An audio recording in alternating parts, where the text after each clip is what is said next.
Hola chicos, muy buenos días. Vamos a comenzar con la clase del día de hoy.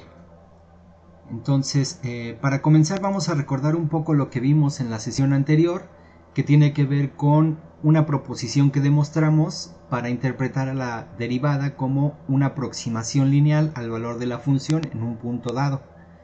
Entonces, esta proposición que traigo escrito en esta diapositiva no es exactamente la misma que vimos en la clase pasada, pero es una formulación equivalente.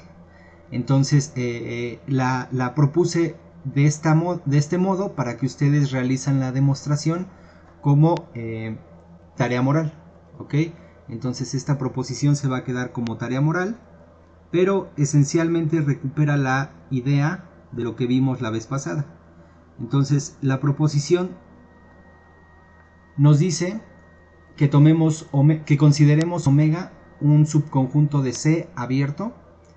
Entonces nos dice que la función f definida de omega a los complejos es diferenciable en un punto z0 si y solo si f se puede escribir de la siguiente forma: f de z es igual a f de z0 más c veces z por z menos 0 más phi de z por z menos z0. Esto es desde luego para toda z en omega, y donde los términos que aparecen, es decir, c es una constante y phi de z es una función que está definida de omega a los complejos, que es continua en z0 y que satisface esta propiedad, que el límite cuando z tiende a z0 de phi de z es igual a 0. Además, en este caso, es decir, en el caso de que la función se pueda escribir de esta forma, resulta ser que la constante no es otra cosa más que el valor de la derivada en el punto z0. Entonces fíjense que esta proposición esencialmente nos está diciendo, al igual que la que vimos en la clase pasada, que la derivada de una función compleja es equivalente a que se pueda aproximar a la función a través de una función lineal. Entonces, a manera de observación, voy a escribir eso para que lo tengan, digamos, preciso en los apuntes. Entonces, la proposición anterior, ¿no? Entonces, la proposición anterior y desde luego la que vimos en la clase pasada, entonces la proposición anterior, así como la de la clase pasada,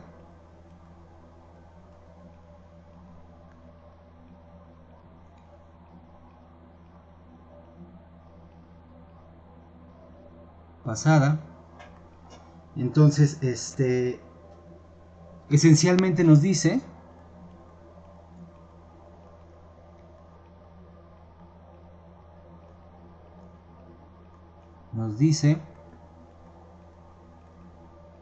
que la función f, bueno, la diferenciabilidad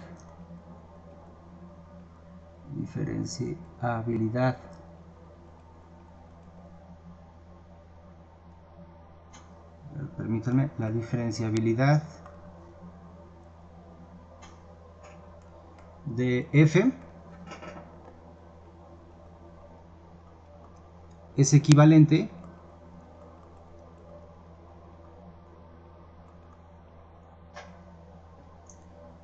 a que el valor de f en z0 se puede aproximar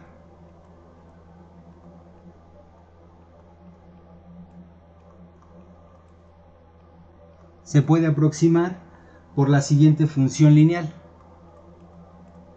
por la función lineal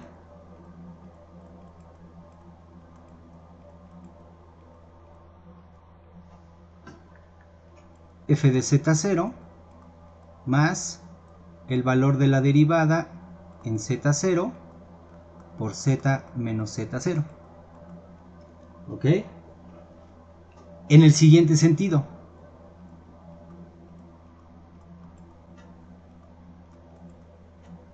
en el siguiente sentido. ¿Sale? Cuando z tiende a z0,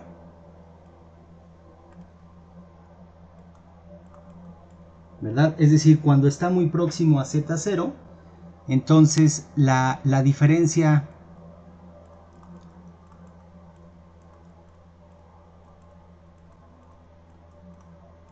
entre f de z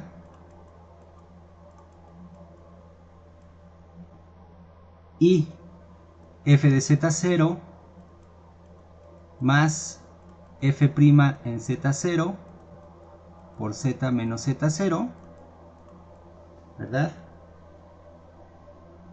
Esta diferencia es pequeña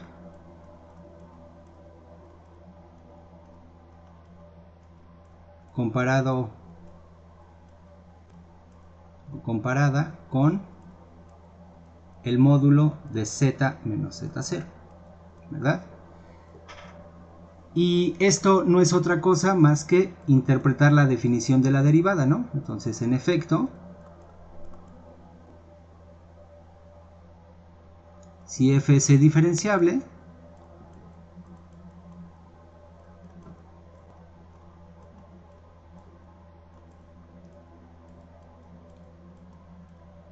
en z0, entonces, por la definición, ¿verdad? Sabemos que el límite, cuando z tiende a z0, del siguiente cociente,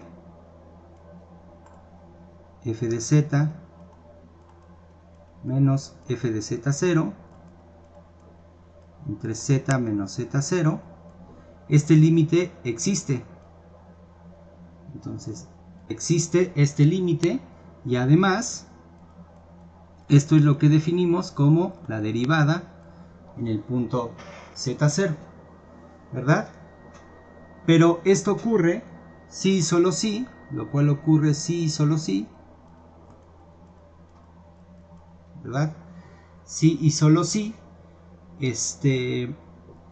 para toda epsilon mayor que 0 existe una delta mayor que 0, tal que si z está en omega y aquí es z menos z0 es mayor que 0 pero menor que delta, entonces pues la definición de la derivada como límite, ¿verdad? Es decir, este cociente, el cociente involucrado en la definición de la derivada, f de z menos f de z0, dividido entre z menos z0, menos el valor de la derivada,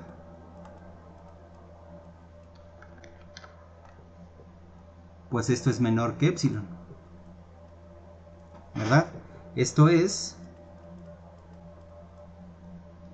si ponemos esto en un mismo denominador y este denominador lo paso del otro lado, entonces me queda así. Me queda que f de z menos f' en z0 más, perdón, el valor de f en z0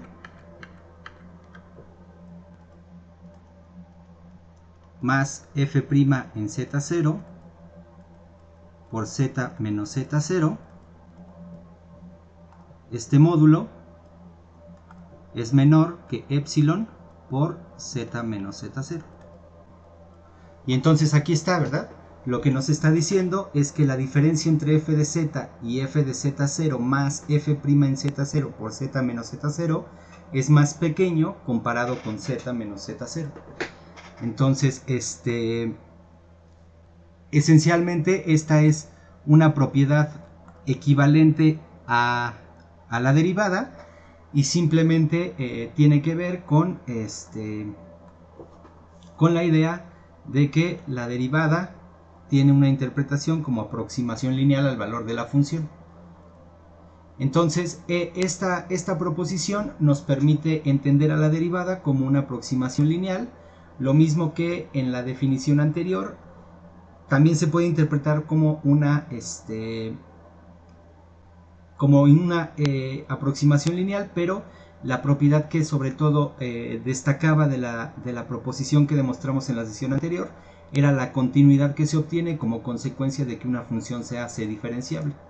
Entonces, más o menos esto es lo que vimos en la clase pasada, y vimos que este tipo de expresiones, escribir a la función como aproximación lineal, nos permitía demostrar de forma más sencilla teoremas relacionados con la derivada. En particular, lo que vimos la clase pasada, ¿verdad?, es que la composición de funciones la composición de funciones diferenciables es C diferenciable, ¿verdad? Y además encontramos la regla para calcular su derivada. De forma precisa, lo que demostramos la sesión anterior es la famosa regla de la cadena, de la cual ya todos están familiarizados.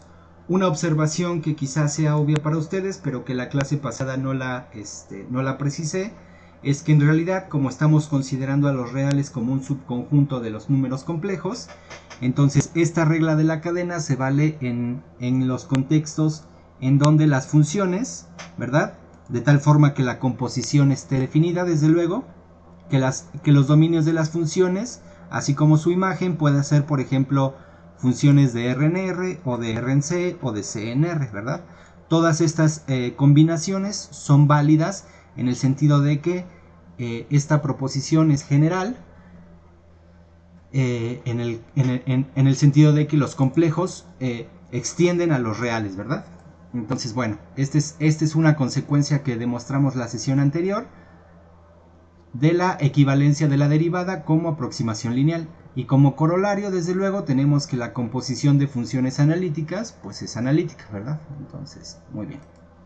Ok, entonces ahora vamos a utilizar la regla de la cadena para demostrar una proposición que vamos a demostrarla para que contrastemos la demostración con la demostración que podemos dar más adelante cuando veamos las ecuaciones de Cauchy-Riemann. En las ecuaciones de Cauchy-Riemann, las ecuaciones de Cauchy-Riemann son una de las propiedades más importantes respecto a la diferenciabilidad o analiticidad de una función, ¿no? Y es una condición muy muy fuerte. Por eso la demostración en ese caso, cuando ya las tengamos, de esta proposición van a ver que es demasiado sencilla comparada con la prueba que vamos a dar ahorita. Sin embargo, vale la pena dar una prueba con los elementos que tenemos hasta ahorita, porque la demostración utiliza un truco que, hasta donde yo recuerdo, no es muy utilizado en otras pruebas, al menos nosotros no lo hemos visto, y que se me venga a la memoria, pues no recuerdo utilizar ese truco para demostrar algún resultado. Entonces no está de más que tratemos de demostrar esta proposición a partir de los elementos que tenemos, en particular de todo lo que ya conocemos de la topología de C y la regla de la cadena. Entonces, bueno, pues vamos a demostrar esta proposición. Bueno, pero desde luego tengo que enunciarla primero. Entonces, a ver, la proposición nos dice lo mismo. Vamos a considerar a omega una región de los números complejos. Recuerden que una región simplemente es un conjunto abierto y conexo. Entonces, si tomamos f, una función definida en omega, los números complejos, de tal forma que f es analítica en omega y satisface esta propiedad, la derivada se anula en cada punto de omega, es decir, el valor de f' evaluado en z es igual a 0 para cada z en omega. Si esto ocurre, entonces resulta ser que la función f es constante. ¿Qué quiere decir eso? Bueno, pues desde luego ustedes ya lo saben, pero lo voy a hacer preciso, nada más para que no quede duda. Entonces la función es constante, es decir, que existe un número complejo c, tal que f de z es igual a c para toda z en omega. Es decir, la función es constante y quiere decir que la función f manda todos los valores z en omega a el número complejo f fijo, ¿verdad? Entonces si quieren aquí le voy a poner así, nada más para hacerlo todavía más preciso. Existe un c en los números complejos fijo, tal que ocurre esa identidad. F de z es igual a c para toda z en omega. Entonces, muy bien, ¿cómo lo demostramos? Pues la demostración, como les digo, va a utilizar una técnica que hasta donde yo recuerdo no la hemos utilizado y que además está padre. Entonces, a ver, vamos a hacer la demostración. Bien, entonces, a ver, vamos a hacer nuestra demostración. Okay. Entonces, la demostración va a lo siguiente. Entonces, vamos a empezar fijando un valor.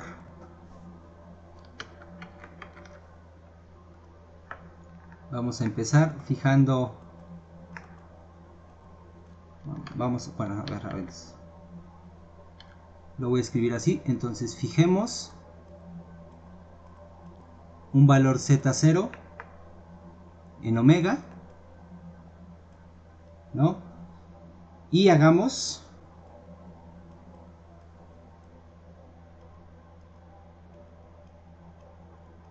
f de z 0, perdón, igual a w0. ¿Ok? Entonces, lo que vamos a demostrar, nuestro primer por demostrar, es que f de z es igual a w0 para toda z en omega. Es decir, lo que estamos diciendo, que la función es constante, ¿verdad? Para demostrar lo anterior, ¿no? Entonces, para demostrar lo anterior,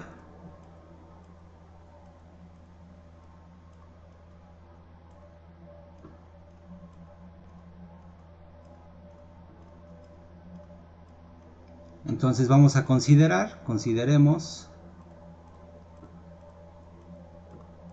el siguiente subconjunto de omega. Vamos a definir a u como el conjunto de las zetas en omega, tal que f envía a esos z precisamente a w0, ¿verdad? Es decir, es el conjunto de tal forma que la imagen de z bajo la función f es precisamente este w0 fijo. Y entonces, desde luego, pues lo que tenemos que demostrar, ¿verdad? Para demostrar que la función es constante, tenemos que demostrar que no hay de otra más que u sea igual a omega. Entonces, nuestro por demostrar sería que u sea igual a nuestro omega. ¿Cómo lo vamos a hacer? Entonces, ¿cómo lo vamos a hacer? Pues es lo que les digo. Entonces, la técnica para demostrar que u va a ser igual a omega es demostrar lo siguiente. Entonces, ¿cómo lo hacemos?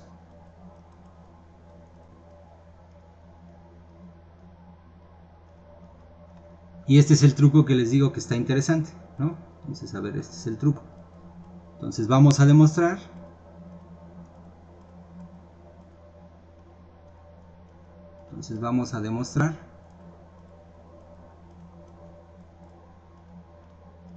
que u es abierto y a la vez cerrado en omega.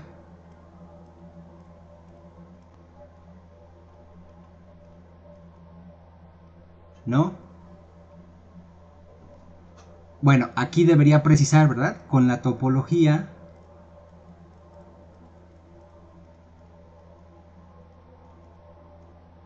restringida a omega.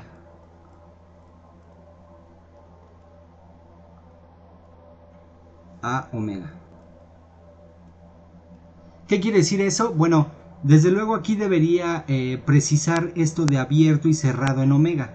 Lo que en realidad esto quiere decir es que esa definición que no lo quise enunciar explícitamente de esa forma porque, bueno, además de que nosotros no lo trabajamos así, se me hace complicar demasiado las cosas en el sentido de que podemos simplemente considerar que estamos restringidos al conjunto omega. Entonces, pero en realidad lo que debí decir es que estamos hablando de abiertos y cerrados relativos. ¿Qué quiere decir eso? Pues en realidad lo que deberíamos demostrar, por ejemplo, en el caso de que U sea abierto, en realidad lo que debería haber dicho es que U es abierto, bueno, y también cerrado, ¿verdad?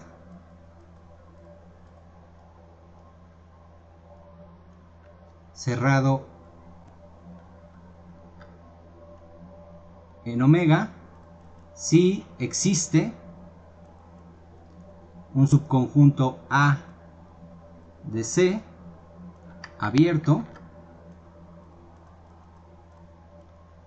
y en el caso de que sea cerrado, pues cerrado, tal que U es igual a, perdón, tal que A es igual a U intersección omega, ¿no? Entonces, esta es la definición, digamos, precisa de que estemos considerando a U como un abierto relativo a omega, pero esto es decir de forma más complicada, ¿no?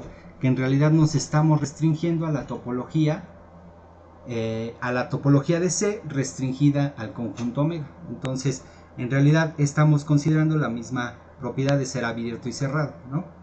Como si consideramos abiertos y cerrados en C. Muy bien, entonces eso es lo que vamos a demostrar. Este es el gran truco, ¿no?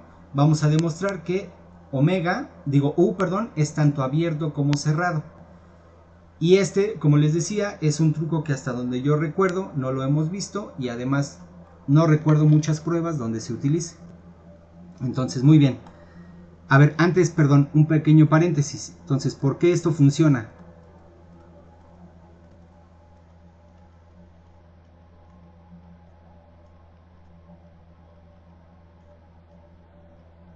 Bueno, esta va a ser tarea moral, ¿sale? Funciona precisamente porque estamos trabajando con una región del plano complejo. Es decir, en la hipótesis de que omega sea una región, ¿no? Nos permite considerar este truco. Y es que fíjense que como omega es conexo, en particular, ya que es una región, en particular es conexo, entonces como omega es conexo,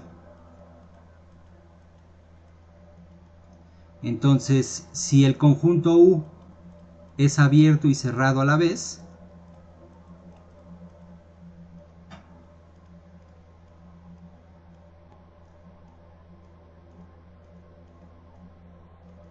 ¿no? Es abierto y cerrado a la vez, entonces no hay de otra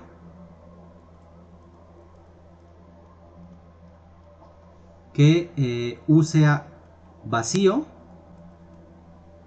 o que U sea todo omega, ¿no? Pero claramente, pero U es distinto del vacío. Pues omega lo es, ¿verdad? Pues omega lo es. Así que no hay de otra más que omega sea en realidad igual a U, ¿verdad? Entonces, este truco funciona porque estamos trabajando con un subconjunto de un conexo.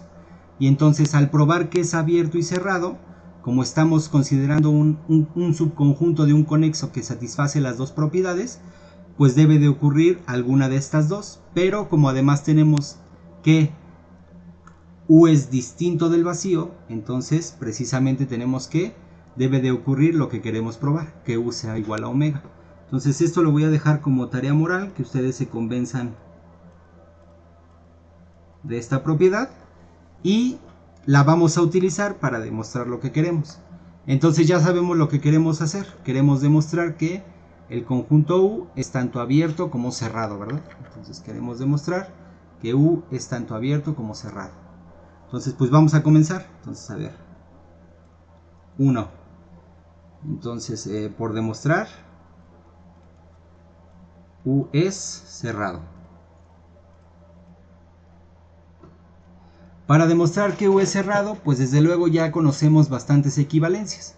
Podríamos irnos directamente de la definición, es decir, que U es cerrado si y solo si su complemento es abierto. En este caso sería su complemento en omega, ¿verdad? Pero no vamos a hacer esto. Lo que vamos a hacer es utilizar el criterio que teníamos relacionado con las sucesiones convergentes a puntos en U. Entonces vamos a recordar, ¿no? Entonces, a ver, un recordatorio de lo que ustedes probaron en su tarea. Ustedes probaron que U es cerrado. Ustedes probaron que U es cerrado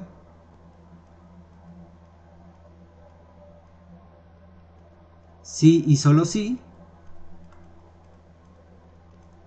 para toda sucesión Zn en omega, es decir, de puntos en omega, perdón, de puntos en U, tal que Zn converge, ¿verdad? Tal que Zn converge a un punto Z en los números complejos cuando n tiende a infinito, ¿no? Entonces Z está en omega. Perdón, Z está en U. Entonces U es cerrado si y solo si para toda sucesión convergente resulta ser que su límite está en el conjunto U. Esta es la forma en la que vamos a probar que el conjunto U es cerrado.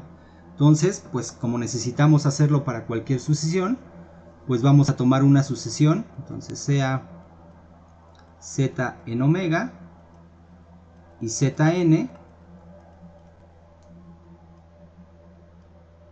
en omega, tal que el límite cuando n tiende a infinito de Zn no es otra cosa más que Z, ¿verdad? Entonces lo que tenemos que demostrar, nuestro por demostrar, es que Z está en U. Pero esto es equivalente, esto es... Recuerden que U está definido como el conjunto de todos los puntos en omega, ¿no? Tal que f de z es igual a W0. Entonces tenemos que considerar que para que Z esté en U, la imagen de Z bajo F debe ser W0.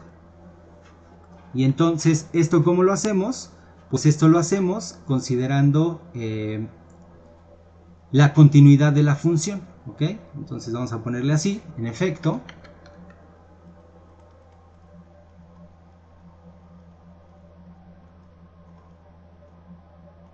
ya que Zn está en U para cada n en los naturales, ¿verdad? Entonces,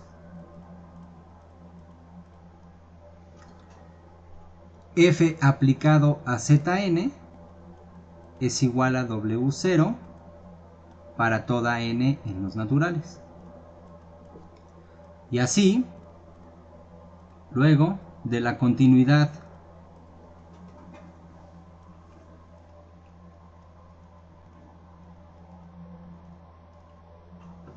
de f en omega, se sigue que, fíjense, de la continuidad de f en omega, se sigue que el límite, cuando n tiende a infinito, ¿verdad?, de f de Zn, pues no es otra cosa más que W0. ¿Por qué? Pues porque para cada Zn, la imagen bajo f es W0. Entonces cuando le aplico el límite, pues queda en W0. Pero esto ocurre si, solo si, y aquí está el explícito lo de la continuidad. Si y solo si f aplicado en el límite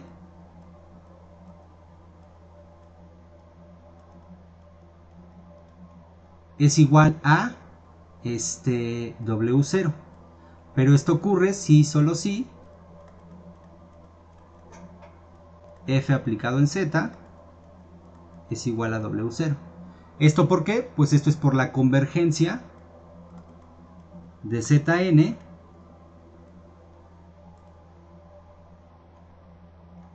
hacia z cuando n tiende a infinito, ¿verdad? Entonces esto de aquí ya nos permite concluir que la imagen de z bajo la función f es W0. Entonces, por lo tanto, z está en U y U es cerrado.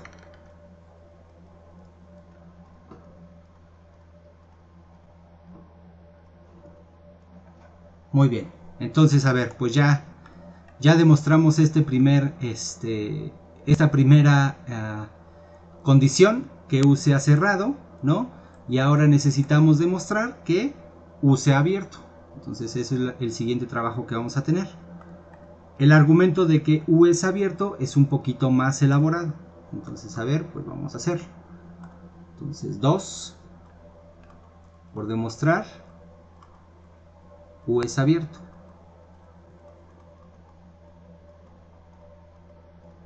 ¿Ok? Entonces, bueno, recuerden, ¿no? Pues para demostrar que es un U es abierto, pues hay que demostrar que todos sus puntos son puntos interiores. Entonces vamos a tomar W, sea W,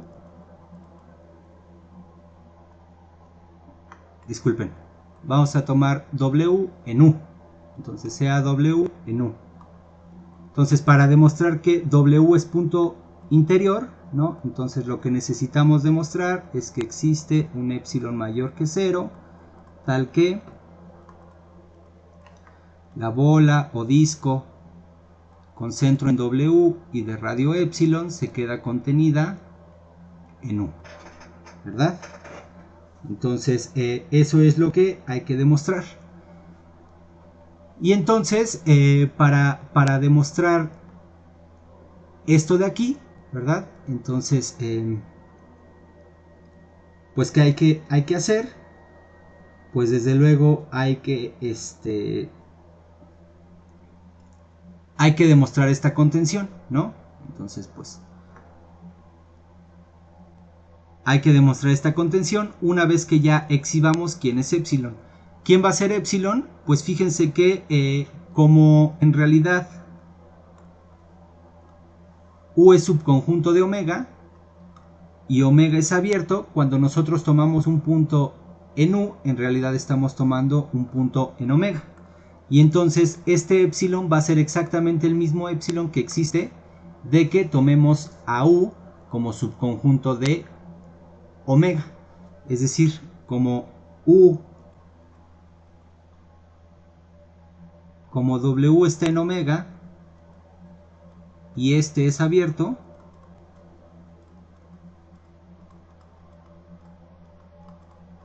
¿no? Entonces existe un epsilon mayor que 0, tal que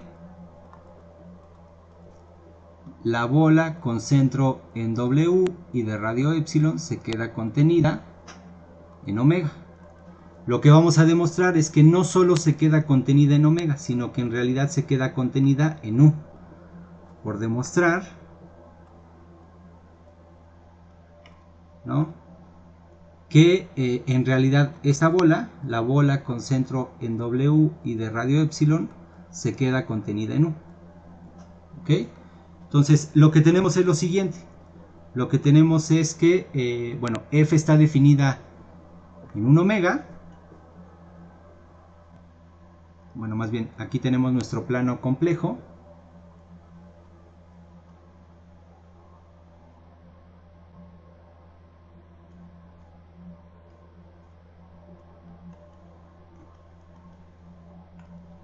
Aquí están los reales y el eje imaginario. Y lo que tenemos es este omega, ¿verdad? Que es un abierto y conexo. Entonces imagínense que aquí tenemos a nuestro conjunto. Bueno, lo voy a hacer un poquito más grande.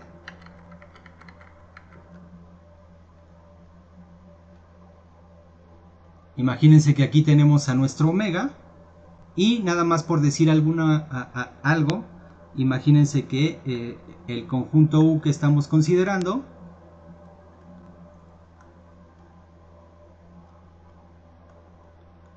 a ver, nada más lo estoy poniendo así para que se vea que, digamos, como que sí es abierto. Y desde luego es conexo, ¿verdad?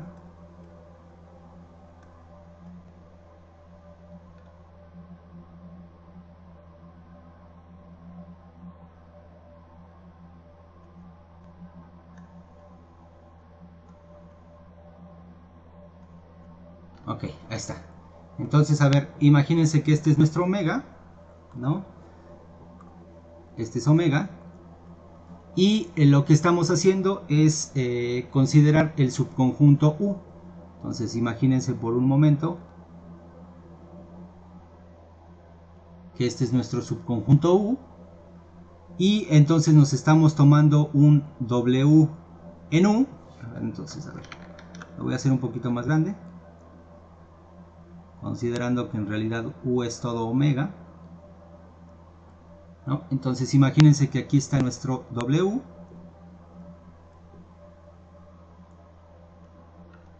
¿no? Y lo que queremos probar es que en realidad no solamente la bola que existe al ser omega un conjunto abierto se queda contenida en omega, sino que en realidad se queda en U. Y eso es bastante claro porque, pues desde luego lo que nosotros queremos probar es que tanto, más bien, lo que nosotros queremos probar es la igualdad entre U y omega, ¿no? Entonces, pues es de esperar que eso ocurra. Entonces, imagínense que aquí está nuestra bola abierta con centro en omega y de radio epsilon, ¿verdad? Entonces, a ver, pongan así la bola. Este de aquí es de radio epsilon. Entonces, en realidad lo que queremos probar es que no solamente esta bola se queda contenida en U, se queda contenida en omega, sino que además se queda contenida en U, ¿no? Entonces, como tenemos que demostrar una contención, lo que tenemos que probar, desde luego, es que si tomamos un punto aquí, también está en U. Entonces vamos a tomar CAZ en la bola de radio con centro en W y de radio epsilon, ¿no? Entonces, por demostrar que Z está en U. Y otra vez, ¿no? Esto es que la imagen de Z bajo la función f no es otra cosa más que W0. ¿Ok? Entonces, para hacer esto, lo que vamos a hacer es definir la siguiente función. Entonces, definamos la función g, que va a ir del intervalo 0,1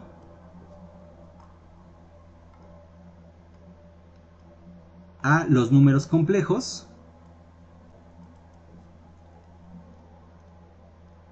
dada por, fíjense, la manera en que la vamos a definir es que la función lo que le hace a cada valor de t es enviarlo a la imagen bajo la función f del siguiente punto, t de z más 1 menos t por w. Entonces, fíjense, en realidad lo que estamos considerando, ¿no?, es lo siguiente. Observen que este no es otra cosa más que el segmento que une a z con w, ¿verdad? Entonces, el segmento que une a z con w. Entonces, fíjense que lo que podemos observar primero es que, bueno, a ver, déjenme hacer el dibujo un poquito más grande.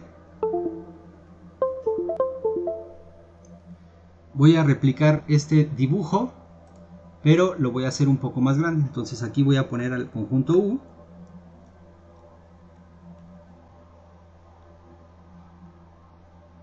¿no? Entonces aquí va a estar nuestro U.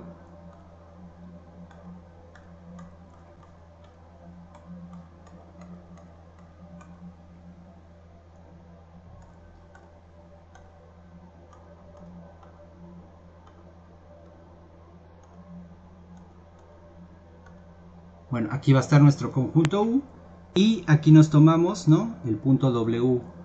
Aquí está U y aquí nos tomamos a nuestro W particular. Y después lo que hicimos fue considerar la bola y lo que queremos ver es que en realidad esa bola se queda contenida en U, ¿verdad?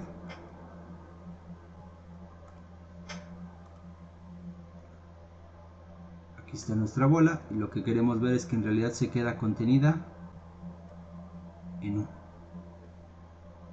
Entonces ahora observen esto. Aquí nosotros tomamos un punto Z y entonces al estar considerando este segmento, al considerar que la bola es convexa, entonces resulta ser que este segmento siempre se queda dentro, ¿no? Eso quiere decir que para cada t, el punto t por z más 1 menos t por w se queda en la bola. ¿Sí están de acuerdo? Y por lo tanto, se queda en omega. Entonces, a ver, esto es desde luego bastante claro, ¿no? Entonces, a ver, vamos a observar esto. Bueno, esto es desde luego para cada t en 0,1, ¿no? Entonces, para cada t en el 0,1. Ok, entonces ahora sí. Vamos a observar lo siguiente respecto a la función g, ¿no? Entonces, fíjense, la primera observación respecto a la función g es que g evaluada en el 0 no es otra cosa más que w. Y g evaluada en 1 no es otra cosa más que z, ¿verdad? Es decir, estamos precisamente cuando cuando t es igual a 0, estamos en este punto, y cuando t es igual a 1, pues estamos en este punto. Es decir, en los extremos del intervalo 0,1 estamos en los extremos de este segmento. La segunda cosa que podemos observar es que para cada t en el 0,1, ¿verdad? T por z más 1 menos t por w se queda en la bola con centro en w y de radio epsilon, ¿no? Y esto de aquí es, pues la bola es convexa.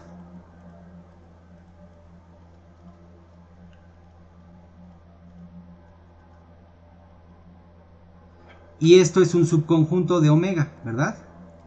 Entonces, a ver, esto lo voy a poner aquí arriba.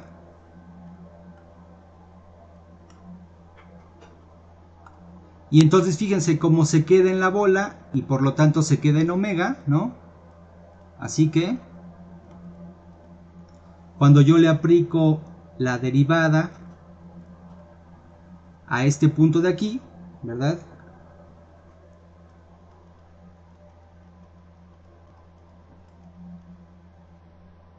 Por w, esto me da 0 para cada t en el 0,1. Y esto es por hipótesis, ¿verdad? Es decir, esta hipótesis de aquí. Aquí es donde estamos utilizando la hipótesis de que la derivada se anula en cada punto de omega. Entonces, en particular, para estos puntos, cuando yo evalúo la derivada en esos puntos, pues también me va a dar 0. Y entonces, fíjense que de la observación y la regla de la cadena, ¿no? Entonces, de la observación y la regla de la cadena,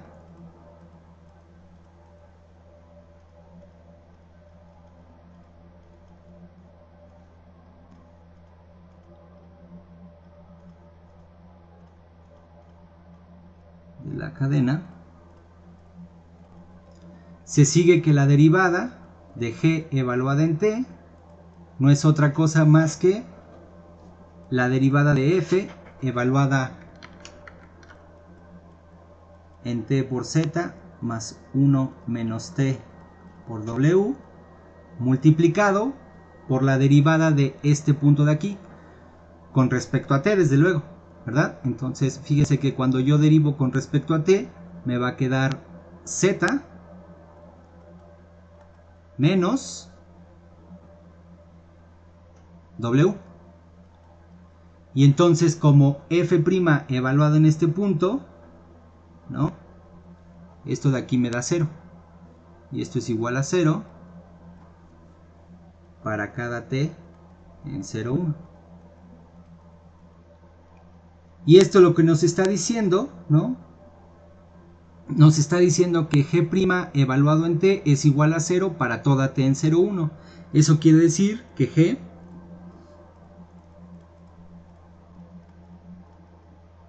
es constante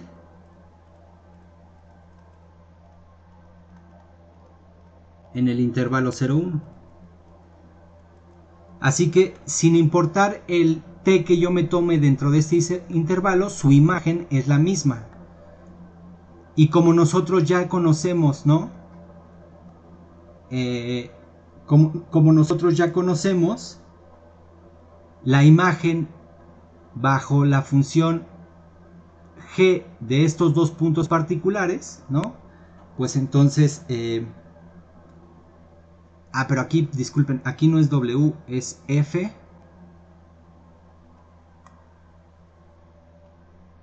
Sí. Sí, esto estaba mal. En realidad no es z y no es w, es f evaluada en z y f evaluada en w. Ahora sí. Entonces, como ya conocemos dos valores particulares de la función g y sabemos sus imágenes, al ser g constante no hay de otra más que f de z sea igual a f de w. Entonces vamos a escribir eso. Así, f de z, que no es otra cosa más que g evaluado en 1, ¿verdad? Es igual a g de 0. Esto de aquí es porque g es constante.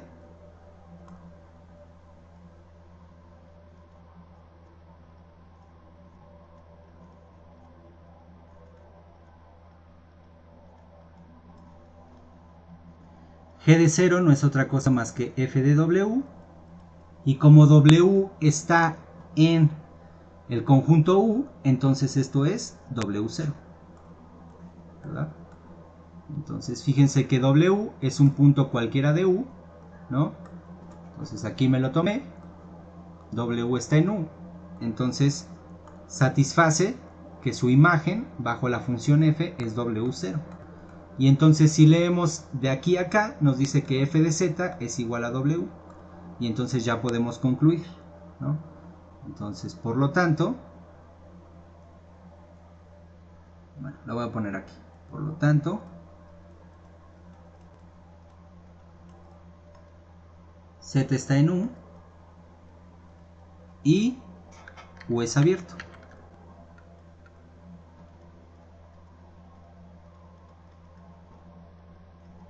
¿No? Entonces, como... bueno, ya. Y U es abierto. Y entonces, de 1 y 2 se sigue pues ya la conclusión, ¿no? Entonces, a ver, déjenlo escribo. Bueno, lo voy a escribir aquí en chiquito. Permítanme bajar este de aquí.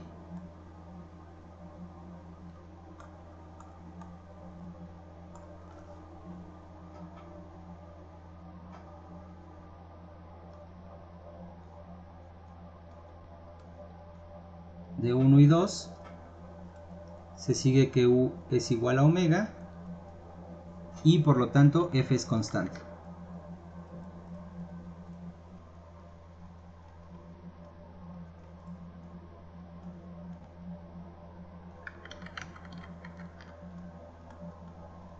es constante. Muy bien, pues con esto ya terminamos esta prueba y entonces ahora sí, ya tenemos este resultado, ¿verdad? Fíjense que la prueba está un poco larga y entonces, como les comento, con las ecuaciones de Cauchy-Riemann vamos a ver que esta proposición queda en 2 líneas. Pero bueno, ese es el gran poder que tienen las ecuaciones de Cauchy-Riemann, ¿verdad? Y entonces, ya nada más para terminar, lo que podríamos demostrar es una versión débil de una de las reglas que también ustedes ya conocen, ¿no? Que tiene que ver con la derivada de la función inversa. Entonces, aquí le puse una versión débil porque en realidad hay una hipótesis de aquí que más adelante vamos a ver que podemos prescindir de ella, en el sentido de que va a ser una consecuencia, ¿no?, de que la función sea diferenciable. Entonces, de momento la vamos a considerar como una hipótesis importante, pero no hay de otra más que más adelante ver que en realidad no la necesitábamos. Por eso le puse esta versión débil. Entonces, bueno, seguramente ustedes ya recuerdan lo que esta regla de derivación para la función inversa nos dice, pero pues para tener las cosas bien claras vamos a enunciarlo, ¿no? Entonces, la proposición nos dice lo siguiente: vamos a tomar a omega un conjunto abierto y a f una función definida de omega los números complejos, c diferenciable en el punto z0 de omega y de tal forma que la derivada en ese punto z0 es distinto de 0. ¿Ok? Entonces, si existe una bola abierta, esta es la hipótesis que más adelante vamos a ver que podemos prescindir de ella. Entonces, si existe una bola abierta que le vamos a llamar U alrededor del punto W0 definido como la imagen de Z0 bajo la función f, de forma que la función inversa de f existe y es continua en U, entonces resulta ser que la función f a la menos 1 es c diferenciable en W0 y además se cumple esta regla de derivación. La derivada de la función inversa de f evaluada en W0 no es otra cosa más que 1 sobre la derivada de f evaluada en Z0 y que es igual a 1 entre la derivada de f evaluada en f a la menos 1 de W0. Entonces, como les comento, esta es la hipótesis que más adelante vamos a ver que no es necesaria, pero de momento sí la vamos a ocupar. Entonces, muy bien. ¿Cómo demostraríamos esta versión débil de la derivada de una función inversa? Pues de la siguiente forma. Entonces, a ver, demostración.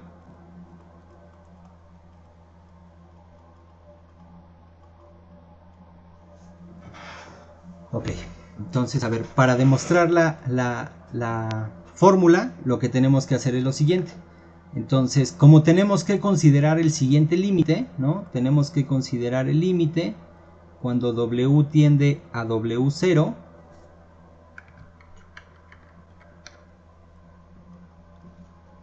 de f a la menos 1 de W menos f a la menos 1 de W0 dividido entre ZW menos W0, como tenemos que considerar este límite, que es precisamente la derivada de la función inversa en W0, ¿no? Pues tenemos que tomar W, sea W en el conjunto U con W distinto de W0, ¿no? Entonces, fíjense que va a existir, existe un Z distinto de Z0 en omega, tal que la imagen de f de ese Z es igual a W, o lo que es lo mismo, es decir, la imagen bajo la función inversa de f de W no es otra cosa más que Z. Entonces, con esto en cuenta,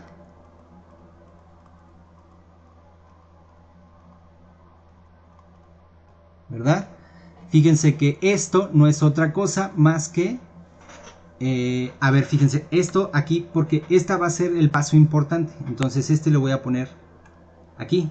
Entonces fíjense, este cociente que tenemos aquí, en términos de lo que acabamos de escribir, lo podemos escribir de otra forma, que es lo que queremos.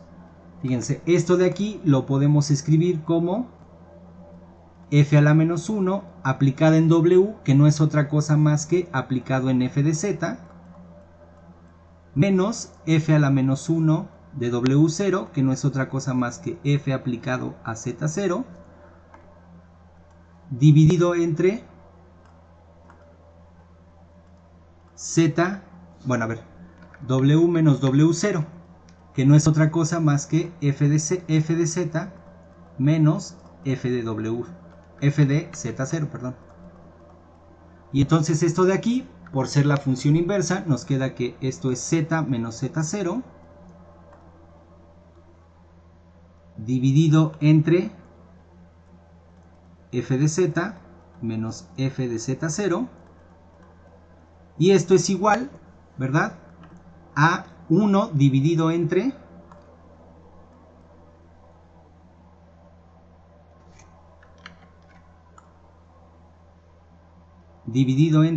f de z menos f de z0 entre z menos z0. Y fíjense, aquí entonces lo que uno estaría tentado a hacer, ¿no? Entonces, este de aquí vamos a llamarle estrella. Entonces lo que uno estaría tentado a hacer es que entonces de estrella se sigue lo siguiente, ¿no? Se sigue que el límite cuando w tiende a w0 de este cociente, pues no es otra cosa más que el límite cuando z tiende a z0 de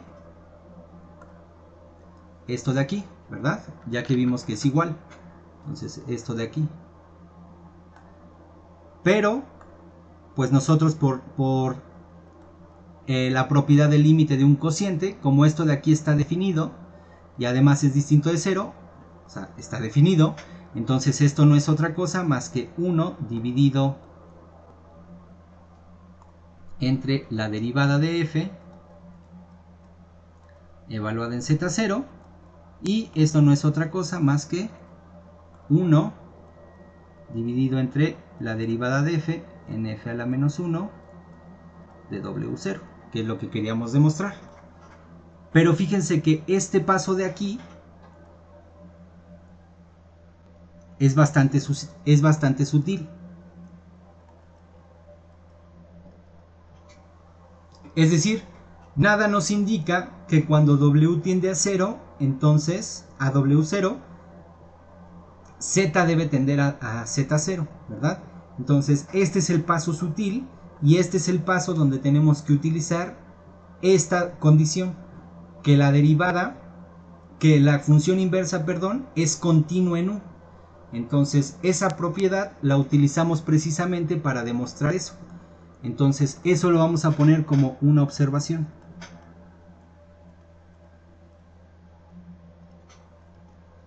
Fíjense que cuando yo quiero calcular el límite, cuando w tiende a w0 de z, ¿no? No es otra cosa más que calcular el límite cuando w tiende a w0 de f a la menos 1 de w, y como f a la menos 1 es continuo en u y w es un punto en u, entonces esto no es otra cosa más que f a la menos 1 evaluada en w0, y esto no es otra cosa más que z0.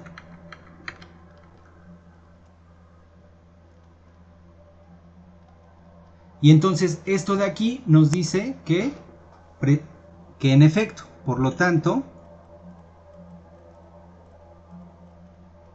z tiende a z0 cuando w tiende a w0.